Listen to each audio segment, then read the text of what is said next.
Hey everybody, Griever here with your latest Behind the Bar reviews. Chapter 923 of One Piece. Yeah. Kaido versus Luffy. Yeah. Oh Christ.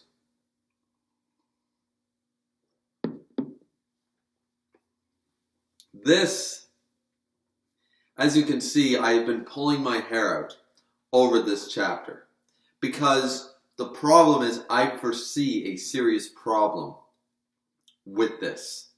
Now, this is Oda. We cannot compare Oda to what has happened to many a shonen before.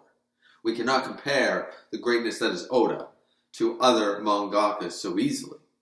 However, before we get into that, we'll get into that at the end. But let's just talk about the chapter, which is relatively short, and it's a fight. Or, well, it's not a fight, it's like a timeout for a child. But either way, what starts off is, of course, the end of the last chapter. We see the elephant gun down on Kaido's head, and it does hit him. It's not like Kaido goes, huh? What hit me? No, it does knock him back. Like, he's not to the point of, like, tink. Okay? No. Luffy's punches throughout this chapter and stuff are connecting, and they are blowing him back. His head is turning. He's not just, like, taking it, like, boom, like, right in the eye and being like, something hit me in the eye. No. He's taking the punches, but he's not using haki. From what we understand, Kaido did not use any haki to defend himself. So that just makes this even more OP. And now, Law catches up and stuff, and they're just like, we don't know what's happened to our friends, what's going on. The townspeople are freaking out because now Kaido has now been decimated down onto the ground into Bakura Town, completely wiping out a lot of that. And Shutamaru wants to stick around. He says something's bothering him. He wants to kind of see how this plays out, as he puts it. And I think Shutamaru is going to be key in getting Luffy out of this situation as fast as possible in the next chapter. Whether he's got a devil fruit or what exactly is going to go on. Maybe it'll be something like a deal like, let the law boy take Straw Hat away, I'll become your subordinate. I'm just saying, something could go down because Shutamaru's looking on wondering what's up with Luffy and what's going on here. Like, something's at a place. Like, does he know who Kaido is sort of idea? And Luffy just all out the whole time. Now, before this, of course, Lawrence said, we don't even know if our crew is dead. We don't know who's alive. Like, what's going on? Like, we have to get back. Like, we cannot take on Kaido. And also, we see Speed. Lady Speed's there, laying on the ground, black and blue, beaten up. And Luffy runs up and goes like, okay, where's Tama? Where's Tama? And this is where she says, I'm sorry. I was not able to protect the master.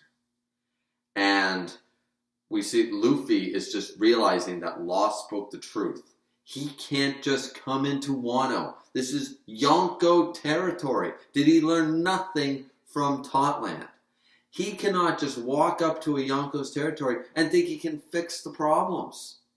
If it were that easy, any of the supernovas probably could have fixed, smacked Hold'em upside the head and stolen a bunch of food. But it wasn't going to last. Law explained it to Luffy, and maybe Luffy is finally starting to understand it because here, after he realized, and this is very dark, because this looks like Tama is potentially dead. And that's scary, that's dark. But maybe Oda's going for super dark. Maybe Oda's going for really, really dark tones here, because it's not implied that she's alive. All we see is clearly the apple that she was treasuring and stuff. We get the flashback of Luffy saying, I'll treasure, this time and blah, blah, blah. The apple smashed on the ground and clearly blood. And it's referencing, I believe it's supposed to be Tama's kimono and hand laying there on the ground. Clearly not where Speed is. Otherwise, Luffy would be rushing over to her to see if she's still alive. Now, could Tama be alive? Of course. I mean, she's a small child. But for the love of God, Oda, we don't actually have that confirmation. She could have been killed, and this could separate Wano from every other arc. This could be, it's like, listen, this is One Piece, but we've had our fun times. This is serious. This is not we aren't screwing around. You know, this is a Yonko's homeland. This is a Yonko's territory, and it's not the way Big Mom built it. This is not Shanks. This is not Whitebeard. This is Kaido of the Beasts. So, like, I don't know. I'm not sure. But either way, Luffy finally gets drilled into his brain that maybe he should have gone, as he said, I should have gone with her. I should have protected her. All this shit is going down. I didn't solve any problems. He gave them a few minutes of bliss, and now the place is screwed. The towns have, like Bakura town's half destroyed. As far as we know, Leftover Town was partially like the bandits robbed it, and Jack strolled in, and all this shit's going down. And from what we see now, Speed and Tom are Speed is beaten up. Tom is potentially dead or seriously injured. And where is she? Because once again, Luffy would rush over to her. So where is she? Why isn't Luffy checking on her?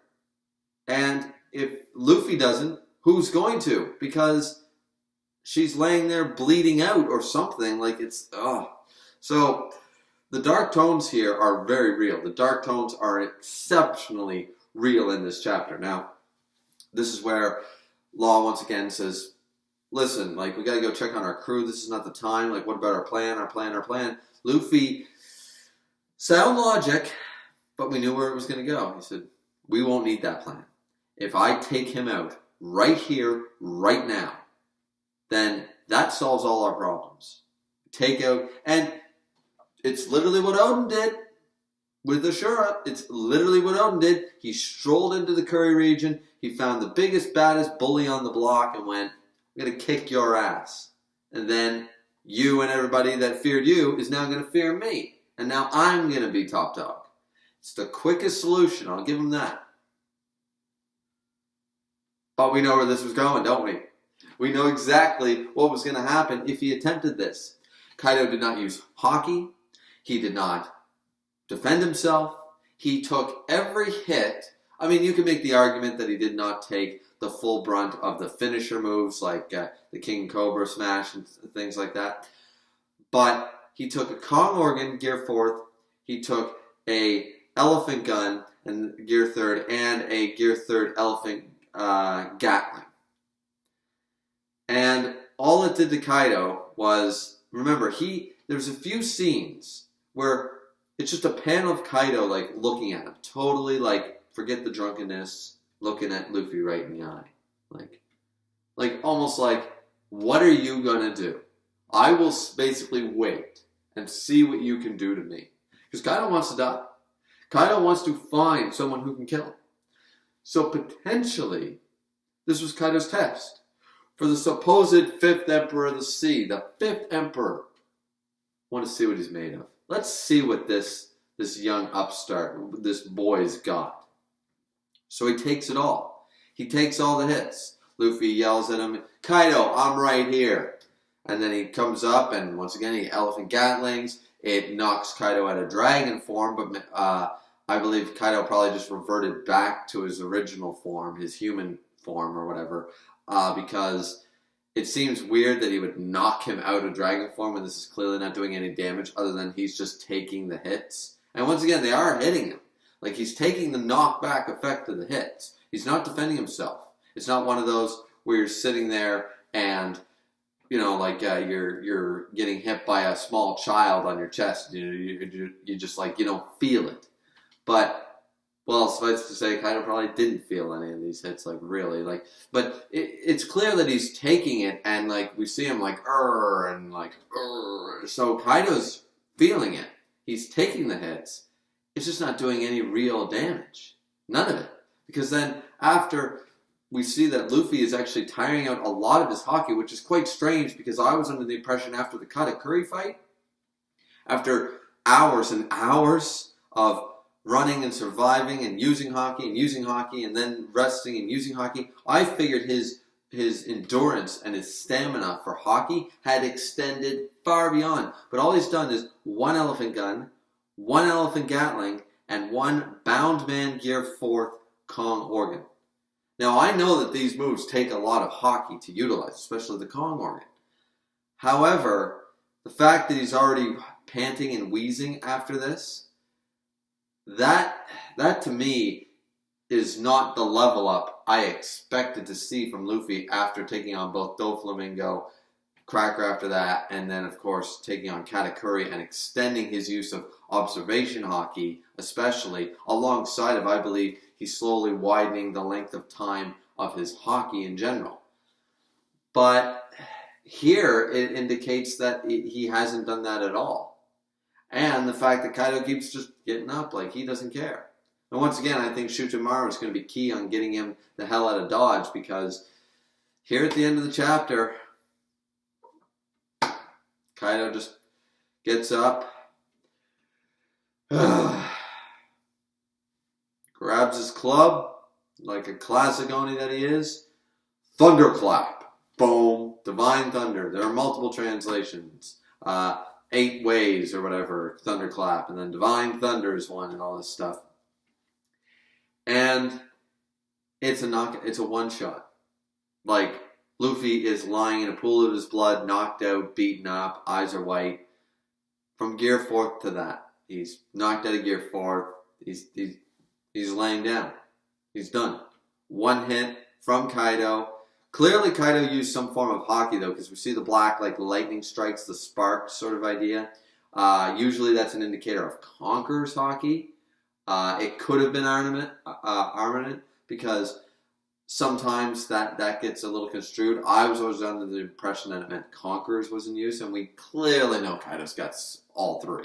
So I would say that it's most likely he imbued it with some Conqueror's haki in that strike.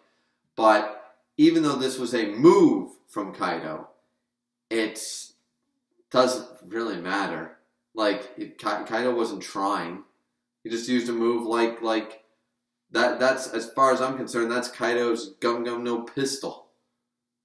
Like, it's not anything major for him to do that. And then he just looks behind him. He looks on the ground and he goes, "You gonna be Pirate King? You, boy? You think you are gonna be the Pirate King you brought? Who's gonna be the Pirate King? You?" Like, no. Like, you have to understand, you are out of your league. They might call you a 5th Emperor. And you might be, really a cut above the rest when it comes to the supernovas. And you might be one of the strongest pirates in the New World. But you're not in the top 5. You are not in the top tier yet. You might be one of the strongest pirates, but you're not top tier pirate. You're just not yet. You can't take on Shanks. You can't beat Big Mom. You can't beat Kaido. Blackbeard, once again, I find that one really weird because Blackbeard always takes the hits. Like, Magellan kicked the shit out of him. Whitebeard kind of kicked the shit out of him. He didn't want to fight Shanks. Like, honestly, Blackbeard just takes a bunch of hits. So, I don't even know how that will go down. And that's going to get me a lot of hate from anybody watching this video because so many people put Blackbeard way up here for... I understand his devil fruit, but whatever.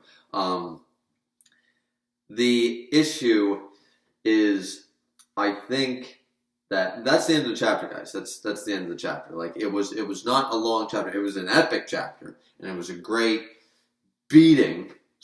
But we haven't seen this. Like, once again, Katakuri and Doflamingo and Hody Jones, like anybody he has fought, Cracker, anybody he has fought. He has not gotten one-shotted like this. He has not gotten... This is like Kuma and Magellan, but even worse. Luffy's just taking on an entire... It's not that he's taking on an opponent that's stronger. He's taking on an entire tier above him. He's just not ready. So, it's good to see that he kind of got the shit slapped out of him. So he finally understands. You can't... Just don't let this shit go to your head. Just because you... Remember, you didn't beat Big Mom. You beat Katakuri. And that was kind of an asterisk by the W. So, it's good for Luffy's character to understand this. And I'm very excited to see in the next few chapters, where's this going to go? When Luffy gets healed and stuff, what is this going to do to Luffy psychologically? Is he going to go into another depression in a sense like, I couldn't save my crew, I can't save my friends, I'm worthless, I'm too weak, I'm so goddamn weak, and start beating himself again? Is he going to do that? Or has he matured to the point that he realizes, okay, it went to my head. I've been winning all the fights. I'm getting too big for my britches. I just unloaded on Kaido and it did nothing. It did literally nothing. So now maybe we have to follow the plan. But once again, the plan. I still want to know where they think they're taking Kaido out in this plan. Okay, we wait the 2 weeks and we infiltrate, we do all this. Like, you still have the same battle strength. You can't beat Kaido. These characters that are gathered here today, as far as we know their abilities, cannot beat Kaido. The Shogun and all his crew and the Calamities, that's a whole other story. Tough fights, high diff, but possible. But we know for a fact that there are no characters among this alliance that can take on Kaido. So, and we just had it proven. The supposed fifth Emperor of the Seas was just, once again, it was, all right, you small brat, like you're going for a timeout. You know, like it was nothing. So, the only thing that I can think of here, in the 2 weeks leading up to their plan, which might be pushed, but it can't be pushed because that's the Fire Festival, that's their opportunity, is clearly Luffy has to go through some form of training. But 2 weeks after 2 years, like it's finally equaled out. When we got the time skip, the first time skip, well, there's only one. But the first major thing, it was that he trained with the Dark King for 2 years. Rayleigh himself. And when he came back, he was low-diffing everybody. And he didn't have a real challenge for a long time. Basically, until, in my opinion, until Doflamingo. That is where he had an actual fight worthy of his new power after training with Rayleigh. And mastering a lot of his hockey. Or advancing a lot of his hockey. So, and then we saw that, okay, it was a tough fight and he had help, but Gear 4th, that's the results of his training. Then with Katakuri, okay, he has another form, Snake Man. That goes back to a theory I made a long time ago, that some of the animals on the island, like, once again, the gorilla, and then there's the snake, and there's the alligator, there's the lion. Potentially, he has one more form, in my opinion. Like, he had Snake Man, he's got maybe some Lion Man form or something, or Pride form, or something to do with the lion or something, and maybe it's his powerhouse form, it's his ultimate form. Will he have to go through his awakening? And will that really make much of a difference after 2 weeks? I mean, maybe. As far as we know, we don't really know how much stronger an awakening would do for a character with just their awakening ability alone, but does it give them a hockey boost? I don't know. I don't see that. And there's not really enough time for him to advance his hockey in 2 short weeks without a strong opponent to fight. Maybe he'll try that. Because as Rayleigh said, you can only go so far. The fights you encounter, the ones that push you to your limits and beyond, that is where you are going to get years worth of hockey training in minutes. It's going to be like tough love. Sort of like what Urahara did for Ichigo at the Soul Society arc when it began. He just fought with him. He didn't teach him any techniques or any knowledge. All he did was teach him experience on how to fight against a tough opponent and shorten the amount of time it would take to learn that experience. So, what's Luffy going to do in these next 2 weeks? I have no idea. Will he even be healed in time? Because it looks like he got the piss is beat out of him. I have no idea. He's not going to wake up with piss and vinegar tomorrow. It's just not going to happen. So I'm very curious on to how this is going to go, because we can't just have Luffy show up in next year and then fight Kaido and feel like he's actually drawing blood all of a sudden just because I underestimated you last time, but I'm different after literally no difference, no training, no more memories from Rayleigh being like, okay, here's your awakening, here's your Gear 5th, but you can't use this, Luffy, or something. I imagine we're going to have something like that happen. He's going to have to remember Rayleigh teaching him something, but him telling him, no, Conqueror's Hockey used in this way. Maybe that'll be it. A level up of Conqueror's Hockey to the point that's like, this is the master's level of Conqueror's Hockey. But Luffy, I'll show you how, but never use this technique because it's got the X number of consequences or something. That is the only thing that I can think of at this juncture that wouldn't be a total ass pull, because I don't know what to think. I don't know what to think. All I know is rip Luffy, rip Monkey D. Luffy, because he is seriously down for the count. That's it, guys. This review went on a little longer than I thought it would, considering what the chapter was. I mean, the page number and just it was just a wash. It was just like Luffy just got... End of the review, end of the chapter. What did you guys think? Did you love it? Did you hate it? Please like, subscribe, comment as always. This has been Griever. Drink responsibly. We'll see you back here for chapter 924 of One Piece.